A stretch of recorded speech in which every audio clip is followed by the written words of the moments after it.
Hi friends, আমি দীপকর আর decay education চ্যানেলে তোমাদের সকলকে স্বাগত। বন্ধুরা সকলকে সুপ্রভাত। যার জন্য এই ভিডিওটা করছি, তোমাদের আইটিআইয়ের ফার্স্ট ফেস কাউন্সিলিংয়ের রেজাল্ট পাবলিশড হয়েছে। তোমরা সকলেই তোমাদের রেজাল্টটা চেক করে নাও অবশ্যই, এবং দেখে নাও কার কত র্যাঙ্ক হয়েছে। আমাকে অবশ্যই কমেন্টে জানাও যে তোমাদের কোন কোন কলেজ তোমরা পেয়েছো, এবং তোমরা যারা মনে করছো যে আমি কলেজে চান্স পাওয়া সত্ত্বেও আমরা সেই কলেজে অ্যাডমিশান নেবো না, তখন তার কী প্রসেস সেই ভিডিওটা আমি পরে ভিডিও জানাবো। তো সেখানে তোমরা অটো আপগ্রেডেশন করতে পারো, ঠিক আছে। তো ফার্স্ট তোমাদের জন্য যেটা ভিডিও করেছি, তোমরা চেক করে নাও তোমাদের রেজাল্টটা কাউন্সিলিংয়ে।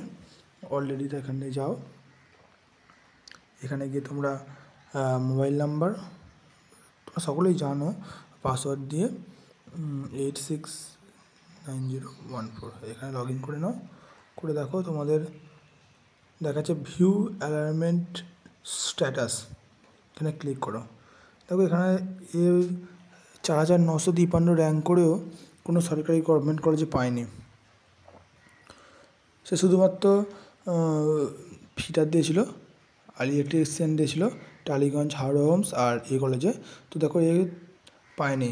তোমরা কার কেমন র্যাঙ্ক হওয়া সত্ত্বেও কোন কলেজে পেয়েছো প্লিজ আমাকে একটু কমেন্ট বক্সে জানাও। তাহলে আমি যারা আমাকে বলবে যে তারা আপনি পায়নি কেন, তাহলে সে সমস্ত কমেন্টের অ্যান্সার দিতে আমার সুবিধা হবে। তোমরা প্লিজ আমাকে জানাও যে তোমাদের কত র্যাঙ্ক এসেছিলো আর তোমরা কোন কলেজ পেয়েছো। তো সবাই খুব শীঘ্রই তোমাদের অ্যালাইনমেন্টটা চেক করে নাও এবং অবশ্যই ডাউনলোড করে নেবে, ঠিক আছে। ধন্যবাদ।